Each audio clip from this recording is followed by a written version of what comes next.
अब मैं अपने समय के बड़े लोकप्रिय और सत्ता जिनसे थोड़ी खौफ खाती है ऐसे कवि, लोक शिक्षक कहें, संपत सरल को आवाज़ देता हूँ। संपत सरल का नाम मैंने एक दो जगहों पर दिया दिल्ली में कि उनको बुलाया जाए। आयोजकों ने कहा कि हमको जेल डलवाना है क्या, जेल नहीं जाएंगे, उनको नहीं बुला सकते। तो दिल्ली में तो एक तरह से मैंने कोई कार्यक्रम नहीं देखा, शायद दिल्ली मतलब डर का तो वो नाभिक है, केंद्र है वो। तो जिसको कहते हैं ना कि कवि का जो दायित्व होता है, वो उस दायित्व को इनसे बढ़िया इस समय और कोई पूरा नहीं कर रहा है। हम सब उनके शुक्रगुजार हैं, आए और वो आए हमारे बीच में।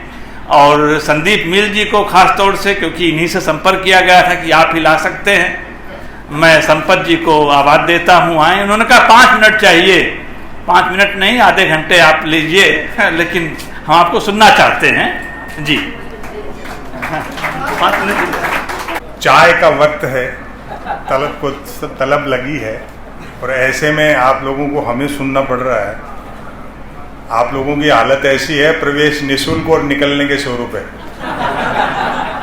तो और आपको भले ही तलब लग रही होगी, मेरा तो 2014 से चाय से मोह भंग हो गया।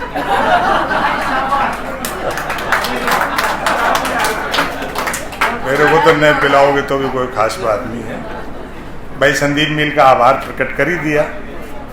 मैं आप सब लोगों का अभिवादन करता हूं। ऐसे अंधेरे दौर में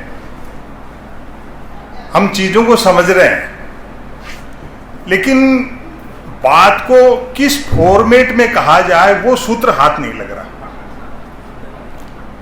वो जो असली पेच है, वो पेच असली आपको अगर जानना है तो आपको हरिशंकर परसाई जी की शरण में जाना पड़ेगा। फासिज्म से चार्ली चैपलिन लड़ सकता है, हादसे से बढ़िया वैक्सीन नहीं होती।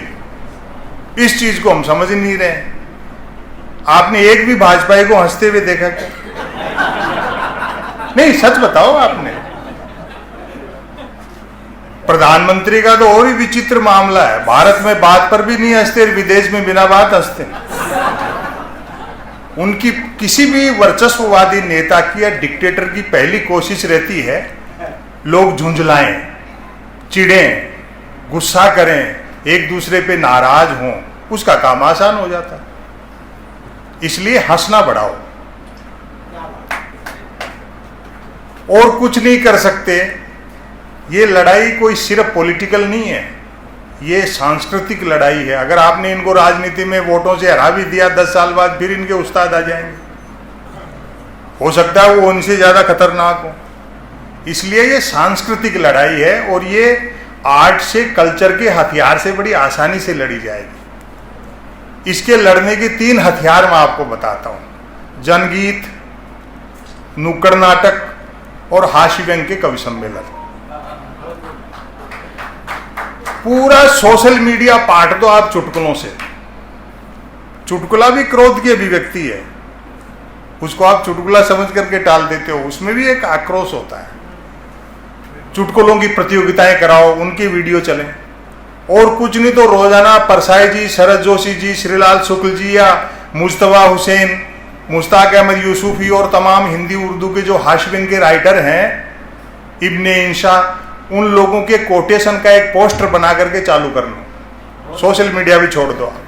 हर आदमी की सुबह मुस्कुराहट से शुरू होनी चाहिए। आप परिणाम देखना 2, 4, 6 महीने में। लोग कहते हैं कि साहब गाली गलौच, ये तो होगा। आप अगर उनकी खिलाफत करेंगे, उनके विचार से सहमत नहीं होंगे तो वो तो करेंगे। उसका सबसे बढ़िया तरीका है, जैसे कोई फेसबुक पे आपको गाली निकालता है, एक स्माइली नीचे छोड़ करके निकल लो वहां से। उसको दिन भर का होमवर्क मिल गया। इन लोगों ने क्या है, जिन पूंजीपतियों ने इनको कुर्सी पे बिठाया है, उनका एक फॉर्मूला है कि सबको होमवर्क दो। एक होमवर्क का पिरामिड है। टॉप पे बैठा हुआ पूंजीपति सरकार के एक आदमी को होमवर्क देता है, सरकार का एक आदमी अपने आईटी सेल को देता है, आईटी सेल अपने विरोधियों को देता है, हम उस जाल में फंस जाते हैं, उनका काम आसान हो जाता है। होमवर्क लेना बंद करो, अपना काम करो। जनगीत, नुक्कड़ नाटक, हास्य व्यंग के कवि सम्मेलन। आप क्या सोच रहे हो, दक्षिणपंथी विचारधारा के लोगों का एक संगठन है जिसमें कम से कम भी 5000 कवि लिस्टेड है। ये तो हो सकता है संख्या में आपको कम बता रहा हूं। और आज भी देश भर में कहीं न कहीं 50 कवि सम्मेलन हो रहे होंगे। किसी विधायक का जन्मदिन हो, किसके घर में शादी हो, चौथ का व्रत हो, ऐसे मौके पर तमाम संगठन उनके वो वीर रस के कवियों को बुला करके, ये एक है तो सेफ हैं, बटेंगे तो कटेंगे, ये सब हमारे मंच के कवियों की लाइनें हैं। इनको नहीं उपजता है। इसलिए उससे लड़ने का सबसे बेहतरीन तरीका है सटायर, हास्य व्यंग बढ़ा दो, बहुत परिवर्तन आप देखोगे। होमवर्क लो मत, मैं भी नहीं लेता हूं, मैं होमवर्क नहीं लेता हूं। जैसे एक तो मुझे कभी भी मिलते हैं तो पहली बात, भाई जो तनाव दबाव है वो तो है ही ना। हम तो कवि सम्मेलनों में जाते हैं, 20,000 की भीड़ बैठी, ऐसे होमवर्क लेंगे तो रोज पिटेंगे।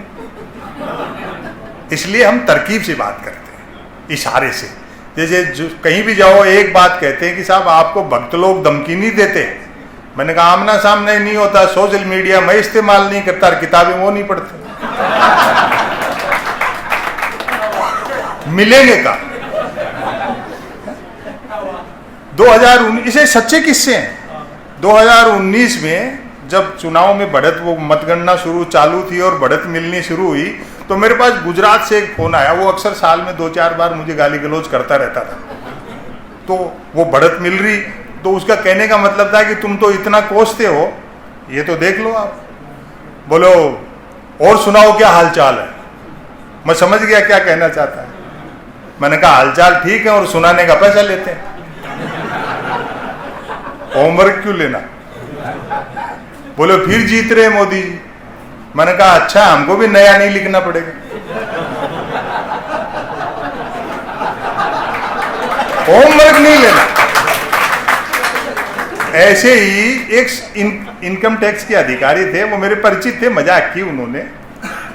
बोले सरकार के खिलाफ इतना तीखा लिखोगे तो किसी दिन छापा वापा वाले भिजवा देंगे। मैंने कहा जब भिजवा दो। गबन के नाम पर एक हिंदी लेखक के घर की लाइब्रेरी में प्रेमचंद के गबन उपन्यास के अलावा क्या मिलेगा। और अगली बात मैंने और जोरदार की, उन्होंने भी ठहाका लगाया। मैंने कहा फिर भी ऊपर के दबाव में जबरदस्ती फंसाओगे तो हम भी बीजेपी ज्वाइन कर लेंगे। तो होमवर्क काय को लेना। आप उनको सुधार नहीं सकते हो। उनको कैसे सुधार सकते हो, जो आदमी व्यायाम करने भी लाठी लेके जाता हो।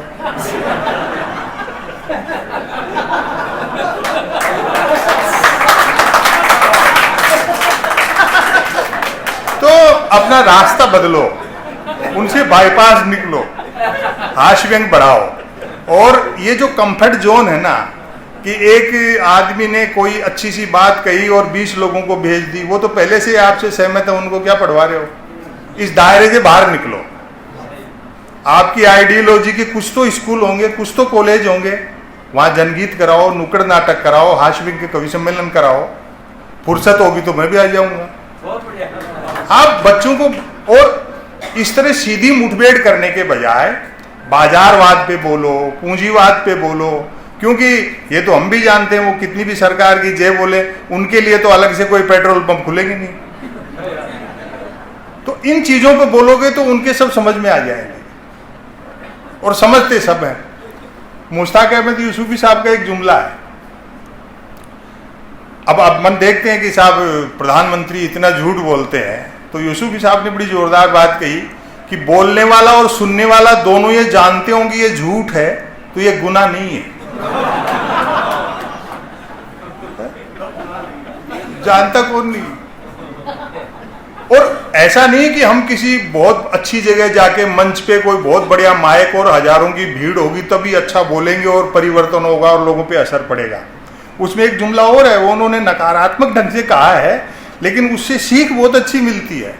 बोले मिर्जा जिस साइकिल को चलाते हैं उसकी घंटी खराब है, ये अलग बात है कि जो पुर्जा जहां लगा है वहीं से घंटी का काम कर रहा है।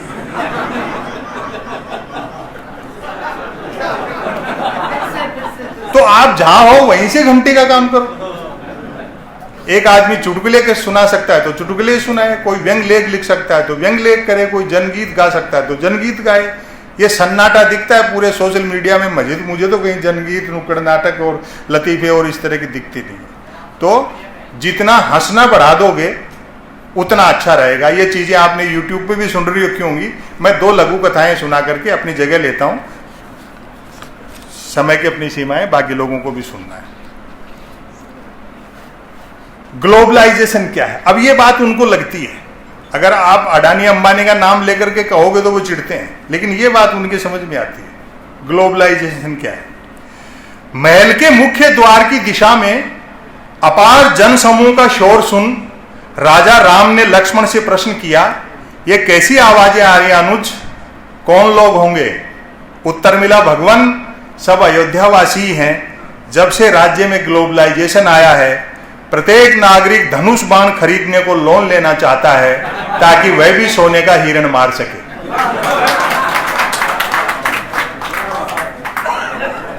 समझ में ऐसे भी आता है। अब देखो ये कहते हैं ना कि धर्म के नाम पे चिढ़ते हैं। इस पे चिढ़ के बता दो मेरे को, जो अगली लघु कथा सुना रहा हूं। खरदूषण।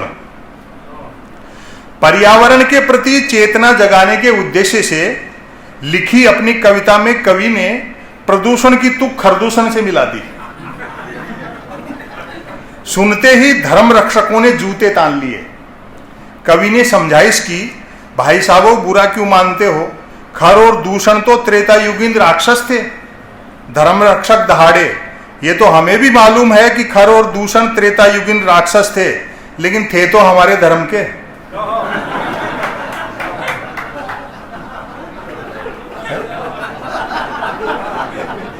तो बात को तरकीब से कहो, काय को मुठभेड़ करते हो उनसे, अपनी ऊर्जा खराब करनी। अंतिम लघु कथा सुना करके, और चलो 2 सुना देता हूँ।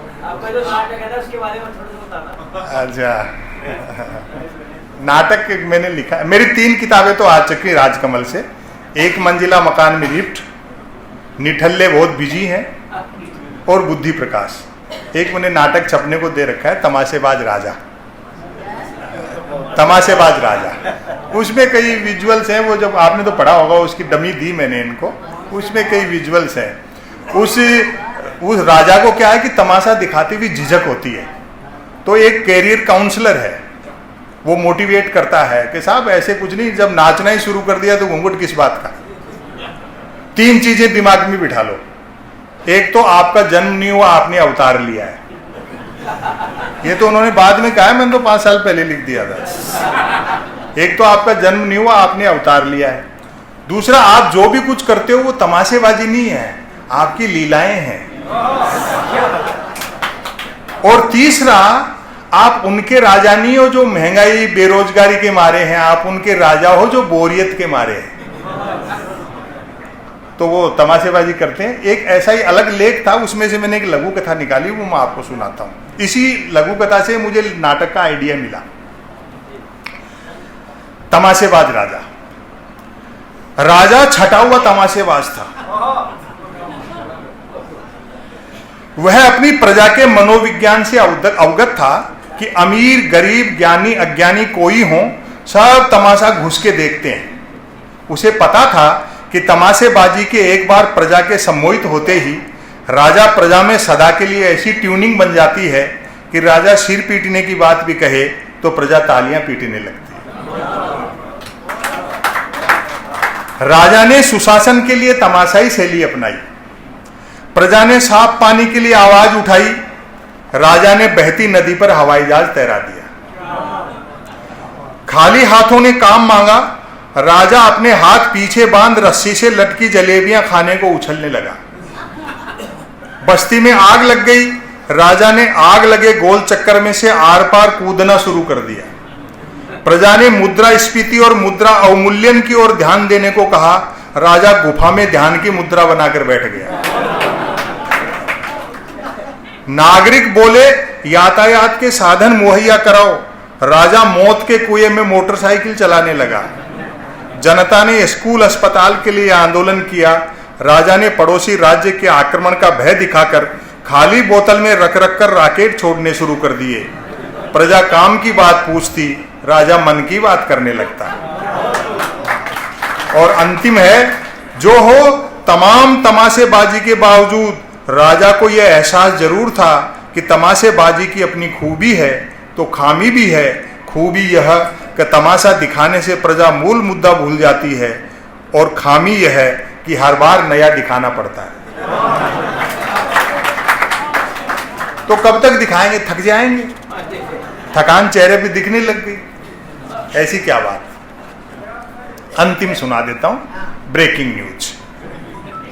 टेलीविजन वाले खबरों को कैसे तानते हैं, और मीडिया से उम्मीद ही मत करो आप। मीडिया ऐसा, मीडिया तो हर दौर में ऐसा ही था। ये जितने भी बड़े अखबार हैं वो सब अंग्रेजों के साथ थे। देश आजाद हुआ तो कांग्रेस के साथ लग गए, और टेलीविजन तो 47 से पहले होता, तो मैं समझता हूं देश आज तक आजाद नहीं होता। वो उस समय जो अनियतकालीन अखबार निकलते थे, अपने हाथ से पेन से 2-2 पेज का अखबार निकालते थे, कोई पाक्षिक, कोई साप्ताहिक, कोई त्रैमासिक, उनसे बदलाव होता है। इस अखबार से काहे को उम्मीद करते हो। जैसे ही चीजें बदलेंगी यही क्रांतिकारी चीजें छापना शुरू कर देंगे सारे। इसलिए वो ज्यादा मत करो आप। Breaking news. आत्मनिर्भर नामक राज्य में डिजिटल क्रांति भले ही होने को थी, पर न्यूज क्रांति हो चुकी थी।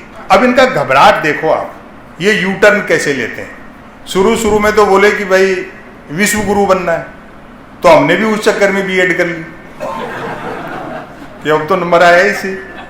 फिर वो 4-6 महीने बाद फिर पलट के बोलो नहीं अब अपन सोने की चिड़िया बनाएंगे।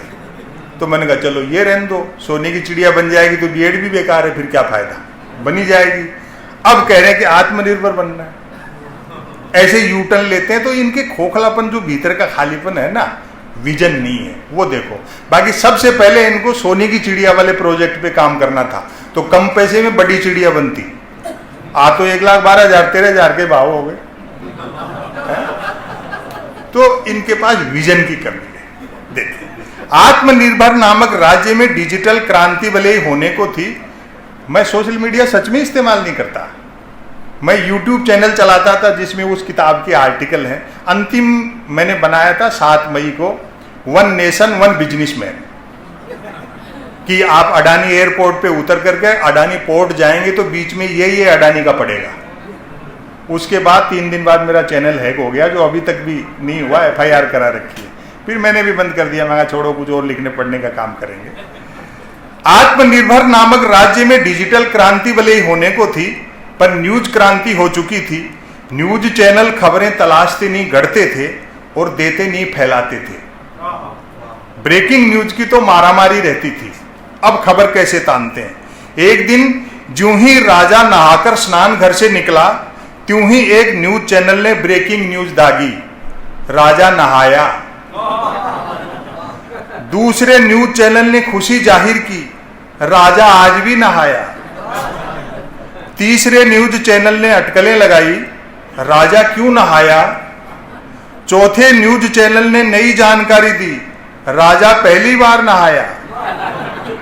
5वें न्यूज चैनल ने आत्मनिर्भरता की पुष्टि की, राजा खुद नहाया। और अगली बात का भरपूर मजा लेना, 6ठे न्यूज चैनल ने रहस्योद्घाटन किया, राजा पानी से नहाया।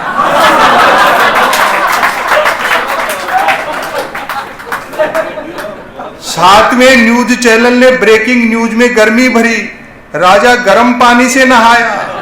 8वां न्यूज चैनल गर्वित हुआ, राजा चुल्लू पर पानी से नहाया। 9वें न्यूज चैनल ने स्थिति और साफ की, राजा साफ पानी से नहाया। 10वें न्यूज चैनल ने गुप्त जानकारी दी, राजा अकेला नहाया।